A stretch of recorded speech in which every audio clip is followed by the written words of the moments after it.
Halo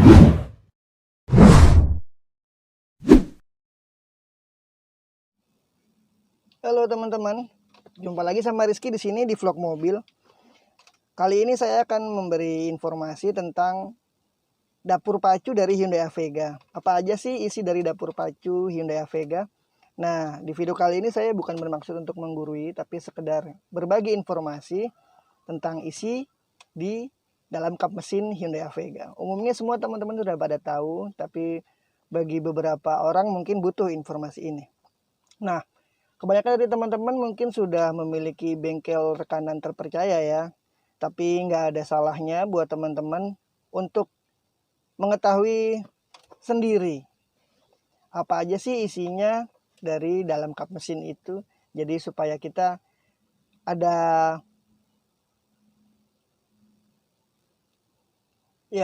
supaya kita tahu amit-amit apabila kita trouble di jalan yang jauh dari bengkel, pada saat kita buka kap mesin, oh ternyata ininya lepas, ininya trouble, minimal info seperti itu kita lebih tahu, lebih cepat, lebih baik. Oke, sekarang mari kita berangkat ke kap mesinnya. Oke, nah sekarang kita buka kap mesinnya. Ini ada pengaitnya di tengah bumper ya, sebentar. Lalu ada tiang penyangganya. Oke, jadi wow, inilah padat banget teman-teman isi dari dalam kap mesin Hyundai Avega atau mobil Korea. Terlihat padat sekali ya, mohon maaf kalau mesinnya ini kotor. Nah, pertama yang mesti kita tahu di dalam kap mesin itu pada umumnya terdapat ini teman-teman, baterai atau aki. Kebetulan saya menggunakan GS Astra MF dengan spesifikasi 12 volt 45 ampere hour ya. 12 volt 45 Ah. Nah, kenapa? Ya teman-teman bisa menggunakan aki ini juga atau dari merek lain bebas. Tapi kenapa Riz nggak diisi yang lebih besar gitu ya? Pertama kapasitasnya, ruang di sini. Kedua kapasitas dari alternator teman-teman, untuk pengisian daya di baterai ini nanti juga mempengaruhi. Baiknya mengikuti buku manual standarnya kalau teman-teman masih punya bukunya. Kebetulan saya pakai ini, bisa yang kering bisa yang basah. Saya pakai yang kering karena minim perawatan. Oke, itu pertama, ada aki. Kedua ini ada box sikring dan relay. Ini masih ada keterangannya karena ini tahun tua 2008 saya punya, jadi udah ada beberapa yang bocel-bocel.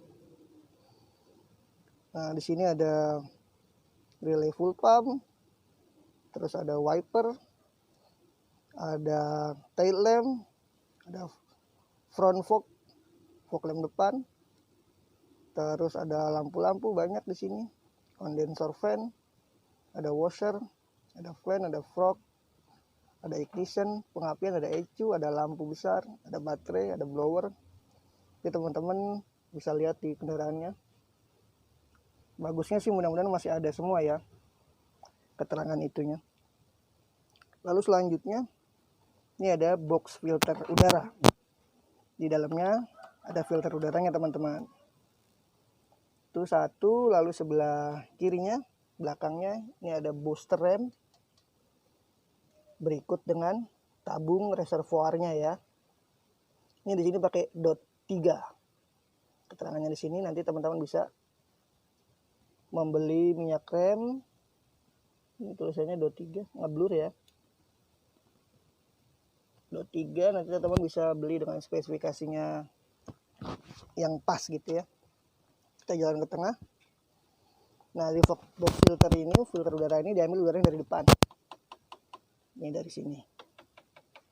Ini ada lubangnya.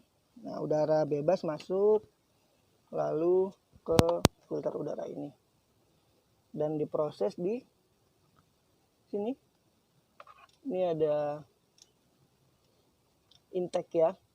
Ini ada selangnya, ada pipanya. Ini intake manifold masuk ke ruang bakar. Berikut dengan pipa atau selongsong. Nah, ini injektor teman-teman. 1, 2, 3, 4 injektor.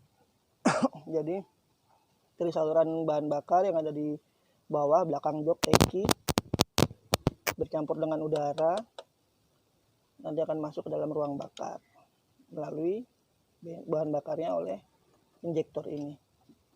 Ke depan di sini ada mesinnya. Di cover ini di dalamnya ada valve-nya, ada klepnya. Lalu ini ada busi 4.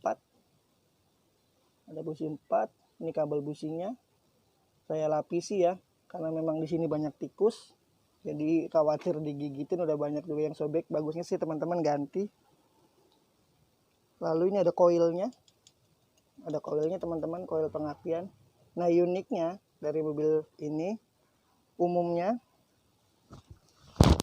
fairing order pengapiannya itu kalau di Toyota serinya atau routingnya 1342. Kalau ini tidak, ini di 4 1 1, lalu ini nomor 2 ke silinder nomor 4 14, lalu nomor 3 ke nomor 3 143, dan terakhir ke nomor 2 1432.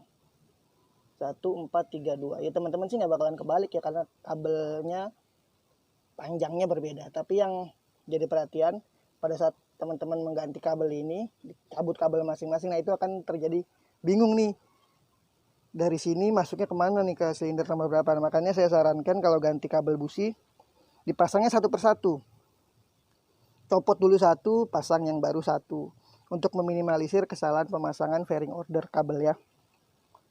Lalu ke depan ini ada hose dari selang dari radiator, ini kipasnya, ini extra fan AC, di bawah exhaust disertai dengan ini sensor O2. Setelah intake, injektor, coil, kabel busi, di dalamnya otomatis ada mesin. Radiator sudah. Nah, ini di sini ada alternator atau dinamo ampere itu tadi, yang berfungsi untuk mengisi daya di baterai atau aki. Ini selang, ini stick untuk mengetahui volume oli ya. Lalu di dalamnya ini cover timing belt. Nah, kalau Hyundai itu masih menggunakan belt untuk menggerakkan kerja mesinnya ya, dengan part-part yang lain. Walaupun dia menggunakan belt, keunikannya adalah karakter mesin ini tidak sehalus mesin-mesin kompetitor pada umumnya, seperti Vios dan lain-lainnya. Ini cenderung lebih agak kasar, nggak bisa halus banget. Mungkin karena cc-nya besar, kalau teman-teman tahu, cc 1500 cc, 4 silinder, jadi cukup bertenaga, dibantu dengan transmisi manual dan transmisi otomatis. Kebetulan kalau punya saya transmisinya manual. Nih. Ya alhamdulillah sih masih kering. Ini ada beberapa rembes-rembes dikit, karena ini salah satu penyakitnya juga. Seal cover ini nggak tahu kenapa sering banget rembes, tapi karena itu nggak terlalu masalah buat saya sih. Kalau buat teman-teman monggo bisa dipikir kembali, diganti mungkin. Saya selalu ngecek air dan oli sebelum saya menggunakan kendaraan ini, jadi masih aman volumenya. Lalu setelah dari dinamo ampere atau alternator, kita ke belakang. Ini ada pompa power steering untuk mengendalikan kemudi kita. Ini juga tabung reservoirnya ya, power steering fluidanya. Teman-teman bisa menggunakan oli power steering sesuai rekomendasi. Ini tabung tampungan radiator. Saya pakai coolant warna hijau, dan radiator ini baru ganti saya ya, 3 bulanan kalau nggak salah, karena yang sebelumnya uppernya udah rembes. Jadi daripada resiko overheat di jalan, mending saya ganti. Nggak mahal kok teman-teman. Terus ini tabung dari tampungan air wiper. Lalu kita ke samping sini. Setelah dari pompa power steering, ini di dalamnya, kalau mungkin teman-teman kelihatan di bawahnya ini water pump. Itu berfungsi pompa untuk mengaliri proses pendinginan mesin di seluruh mesin dari air radiator, muter di sini. Nah, di belakangnya itu ada bawahnya dari power steering, ada kompresor AC.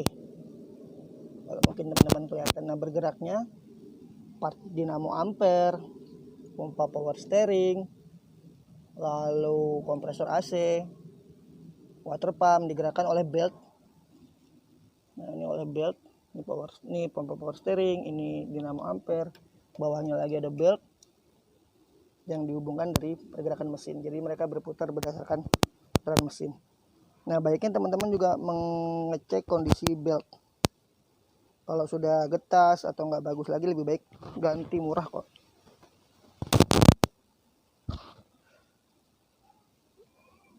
Nah, jadi itu aja teman-teman isi dari mesinnya. Untuk informasi selanjutnya kita akan bikin di video selanjutnya. Oke, terima kasih.